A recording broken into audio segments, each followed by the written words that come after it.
Aquí ya soltaste, হুম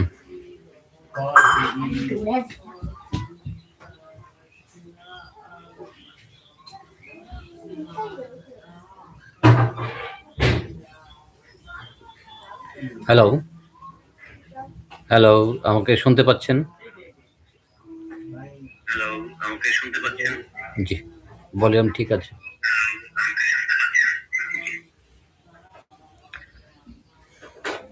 জি, এই জায়গায় যে কথা বলছিলাম যে আমরা কিভাবে বাংলা ভাষাকে আন্তর্জাতিক মাতৃভাষা দিবস হিসেবে পেয়েছি সেই কথাটা আজকে বলার জন্য। যারা আমার কথা শুনছেন এবং পরে শুনবেন সবাইকে ধন্যবাদ এবং অলরেডি লাইভ আমরা চলে এসেছি। আমাদের সাথে জয়েন করছেন যারা তাদেরকে আন্তরিক মোবারকবাদ জানাই। যখন আমরা আ ব্রিটিশ থেকে স্বাধীনতা পাই তখন পাকিস্তান নামে একটা রাষ্ট্র ছিল যেটার পূর্ব অংশ এবং পশ্চিম অংশ ছিল। পূর্ব অংশ ছিল বর্তমান বাংলাদেশ আর পশ্চিম অংশ বর্তমান যে পাকিস্তান সেই অঞ্চলটা নিয়ে পশ্চিম এবং পূর্ব পাকিস্তান নামে পরিচিত ছিল। টোটাল একটা পাকিস্তান নামে একটা দেশ ছিল। যখন পাকিস্তান অবধি হলো তারপর আপনারা জানেন যে এখানে অনেকেই আমাদের তৎকালীন সময়ে আমাদের জনসংখ্যা বেশি ছিল। বেশি থাকার কারণে আমাদেরকে রাষ্ট্রভাষা মাতৃভাষা ছিল বাংলা। সেই বাংলা ভাষায় কথা বলার জন্য আমাদের সুযোগ সুবিধা কম দিয়ে পাকিস্তানিরা বেশি সুযোগ সুবিধা নেওয়া শুরু করলো এবং তার রাষ্ট্রভাষাকে উর্দুকে সিলেক্ট করলো।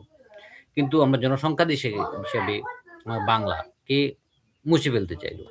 তো সেই জায়গা থেকে আমরা রাষ্ট্রভাষা কিভাবে বাংলা করতে হবে সেই আন্দোলনের জন্য ১৯৪৮ সালে ১ম ডাক দেওয়া হয় এবং পরবর্তীতে প্রাদেশিক ভাষা করার জন্য কথা বলা হয় এবং আবার পুনরায় ডাক দেওয়া হয় যে না উর্দুই হবে একমাত্র পাকিস্তানের রাষ্ট্রভাষা। যখন এটা বলা হইল তখন আবার বাংলাদেশের আপামর জনতা ১৯৫২ সালে ২১শে ফেব্রুয়ারিতে একটি অর্থাৎ ১৪৪ ধারা ভঙ্গ করে একটি মিছিল বের করেন। রাষ্ট্রভাষা বাংলা চাই।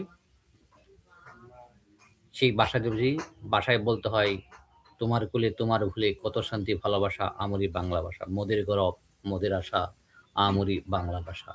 তোমার কুলে তোমার ভুলে কত শান্তি ভালোবাসা। সেই আমরি বাংলা ভাষাকে রাষ্ট্রভাষাকে দেওয়ার জন্য একদল ঢাকা বিশ্ববিদ্যালয়ের শিক্ষক, ছাত্র এবং সাধারণ মানুষ, জনতা এবং ঢাকা মেডিকেল থেকে একটা মিছিল বের হয়। বর্তমান যেখানে জাতীয় শহীদ মিনার, সেই জায়গায় মিছিলটা আসার পরে অতর্কিত পাক যে কর্তৃপক্ষ, পুলিশ, ইপিআর তারা গুলি চালিয়েছিল। সেখানে আমার ভাইয়েরা রক্তে রঞ্জিত হয়েছিল। সেই ৫২ আন্দোলনের পর থেকে যে ভাষার জন্য যে প্রাণ দিয়েছিল, সেই প্রাণ দেওয়ার উৎসর্গ করার যে সময়টাকে আমরা আজীবন মনে রাখব এবং সেই মনে রাখা থেকেই আমাদের পরবর্তীতে ১৯৯৭-৯৮ সালে আন্তর্জাতিকভাবে পৃথিবীতে ভাষার জন্য প্রাণ দিয়েছে এই স্বীকৃত স্বরূপ ২১শে ফেব্রুয়ারিকে আন্তর্জাতিক মাতৃভাষা দিবস হিসেবে গণ্য করা হয়। এখন আমি যেটা বলব যে আসলে আন্তর্জাতিক মাতৃভাষা দিবসের প্রেক্ষাপট যেভাবে আমাদের বাঙালি জাতিকে আগামী দিনে সামনের দিকে টেনে নিয়েছেন এবং বাঙালি জাতি যে রক্তের বিনিময়ে তার ভাষাকে সমুন্নত রাখতে পেরেছেন, সেই জিনিসটা আপনারা হয়তোবা অনেকেই অবগত না। হ্যাঁ, আমরা বাঙালি জাতি, আমরা রক্তের বিনিময়ে ভাষাকে সমুন্নত রেখেছি এবং ভাষার যে মাধুর্যতা, ভাষার যে প্রাঞ্জলতা সেটাকে আমরা ছিনিয়ে আনতে পেরেছি। আমরা প্রাণ দিতে শিখেছি, প্রাণের বিস্তর ঘটতে শিখেছি এবং যার প্রমাণ ৫২ থেকে ৭১, ৭১ থেকে ৯০, ৯০ থেকে ২৪। এর মাঝখানে যা হয়েছে আমরা সেগুলোকে বলব রাজনৈতিক আন্দোলন। কিন্তু এই আন্দোলনগুলো হয়েছে বাংলাদেশের পট পরিবর্তনের জন্য, বাংলাদেশের অভ্যুদয়ের জন্য সবচেয়ে বড় ইফেক্টিভ। আমরা ৫২ কখনো বাদ দিব না, আমরা ৭১ বাদ দিব না, ৯০ না এবং ২৪ না।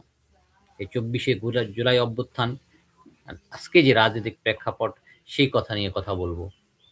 আমাদের ২১শে ফেব্রুয়ারি উপলক্ষে আমাদের কিছু মোল্লা মৌলবি আছেন, তারা বলেন যে জামাত ইসলাম ফুল দিতে যায় না, এটা এটা ইসলামিক ধারণা। আবার তারাই আবার বলে জামাত কোনো ইসলামিক দল না। আজকে জামাত ইসলামী ফুল দিতে গিয়েছেন।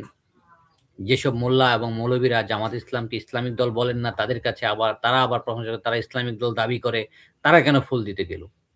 আসলে এইসব মোল্লা এবং মৌলবীরা আল্লাহর কাছে সবচেয়ে বেশি দায়বদ্ধ থাকবেন। এই কারণে তারা ভোট দেওয়ার সময় ইসলামকে ভোট দিবে না, কিন্তু কথায় বলবে ইসলাম প্রতিষ্ঠা করতে চাই।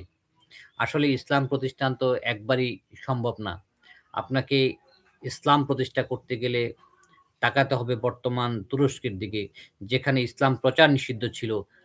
আজ থেকে ২৫ বছর আগে, ২৬ বছর আগে এরদোগান যখন ক্ষমতায় আসে, সঙ্গেই ইসলামের পট পরিবর্তন করা সম্ভব হয়নি, এবং সে ধীরে আজ থেকে ২৬ বছরে একটা তুরস্ককে ইসলামিক প্রজাতন্ত্রের রূপ দিতে পেরেছে। এখন ইসলামিক প্রজাতন্ত্র ঘোষণা করতে পারে নাই। কিন্তু ইসলামকে ওই দেশে একটা জনপ্রিয় এবং ধর্ম হিসাবে যেখানে ৯৫% মুসলমান ছিল, যেখানে ইসলাম ধর্ম প্রচার ছিল নিষিদ্ধ, খ্রিস্টান ধর্ম প্রচার ছিল সিদ্ধ, সেই জায়গায় এরদোয়ান এসে আস্তে ইসলামকে সুশীতল ছায়ায় দিতে পেরেছে।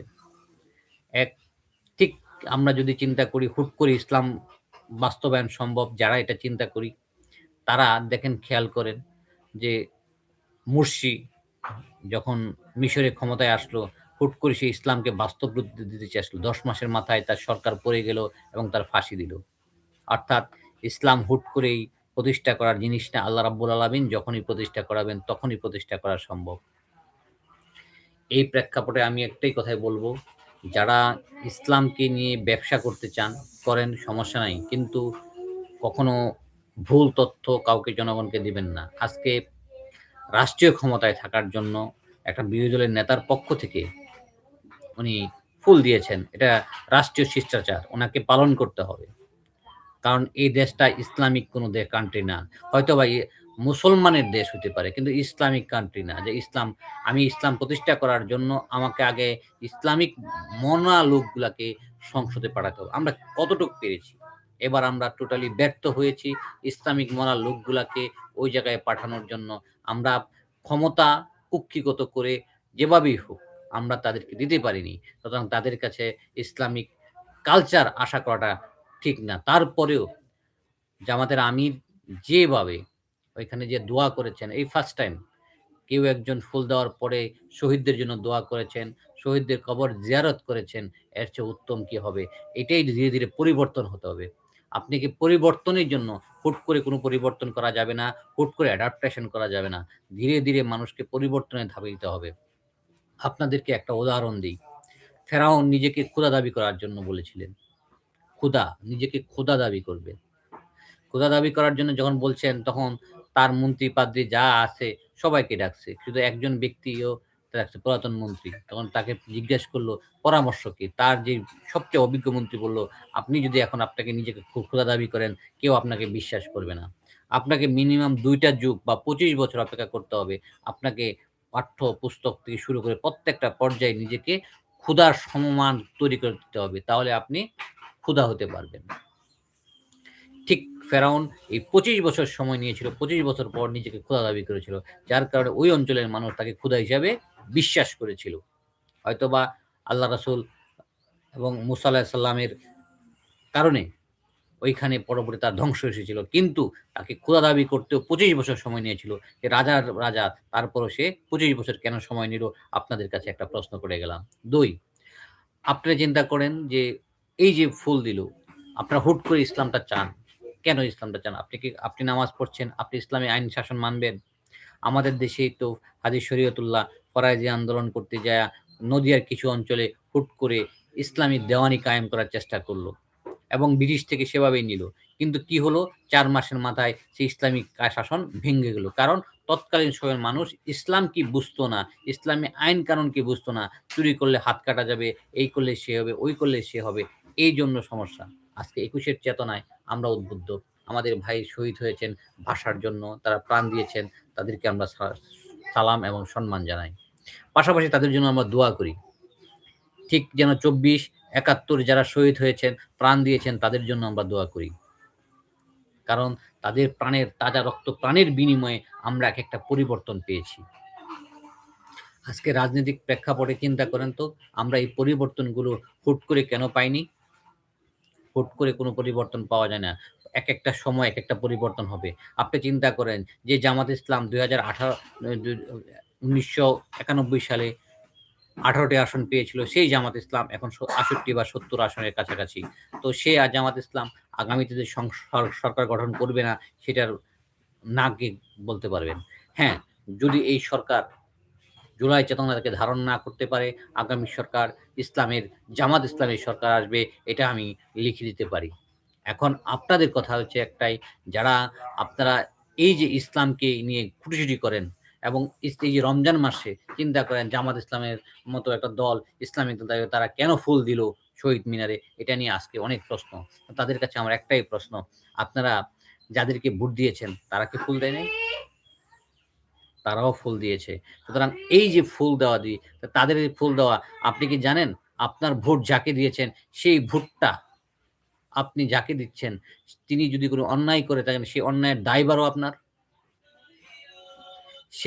কারণ সে আপনার ভোটে নির্বাচিত হওয়ার পরে সে ওইটার কারণে সে প্রভাবিত হয়ে আপনাকে নির্বাচিত হওয়ার কারণে সে আপনাকে ভোট দেওয়ার কারণে প্রভাবিত করার কারণেই একমাত্র সে ওইখানে অন্যায় কাজ করতে পারতেছে। সে যদি ভালো কাজ করে সেটার সওয়াবের ভাগীদার যেমন আপনি হবেন, সে ভুল করলে সেই ভুলের ভাগীদারও আপনি হবেন।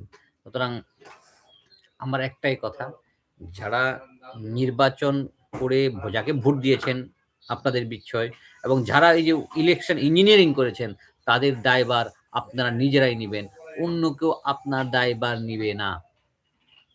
সবচেয়ে বড় কথা হচ্ছে আমরা কেউ কারো দায়ভার নিতে রাজি নই, কিন্তু যখন আমরা ভোটটা দিব তখন দায়ভারটা কার?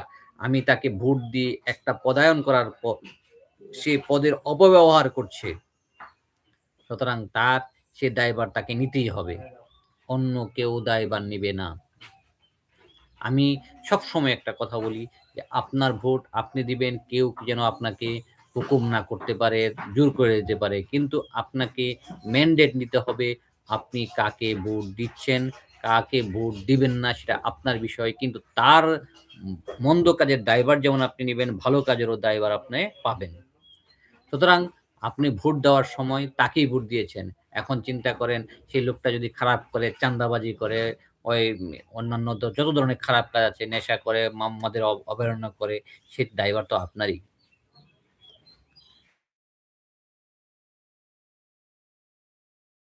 ক্ষমতাটা কার জন্য পেয়েছে? আপনার ভোট দিলে আপনি দিয়েছেন, সেই জন্য সে ক্ষমতায় ঊর্ধ্বে উঠেছে। সুতরাং একটা কথা, একদম ক্লিয়ার মেসেজ আমি আপনাদের দিচ্ছি, যেটা হচ্ছে যে আপনারা যাকেই ভোট দেন না কেন সেটা কোনো বিষয় না, যাকে ভোট দিয়েছেন পাস করেন, তাকে জোর করে ভালো কাজটা করানোর চেষ্টা করেন, যে আমি আপনাকে ভোট দিয়েছি, আপনি কোনো অন্যায় করতে পারবেন না, এই প্রতিরোধ গড়ে তুলুন। এই 21-এর চেতনায় আমরা, 71-এর চেতনায় আমরা, 24-এর চেতনায় আমরা, এই চেতনাগুলো প্রত্যেকটা চেতনা, এবং আপনার এরশাদ বিরোধী আন্দোলনের চেতনা, প্রত্যেকটা এই 4টা ঘটনা আমাদের বাঙালি জীবনে খুবই মর্মে উপলব্ধি করি। এর মাঝখানে কি ঘটেছে না ঘটেছে তেমন একটা পরিবর্তনও হয় নাই। আপনার পরিবর্তনের জন্য, আগামী দিনের জন্য, আরো সামনে এগোনোর জন্য ইনশাআল্লাহ কাজ করে যাবেন। সেই জিনিসটাকে আমি ব্যক্ত করি, এবং রাজনীতির যে পট পরিবর্তন হচ্ছে সেই পরিবর্তনের সাথে আপনারা থাকবেন, এই আশাবাদ ব্যক্ত রেখে এখানে শেষ করছি। আসসালামু আলাইকুম ওয়া রাহমাতুল্লাহ।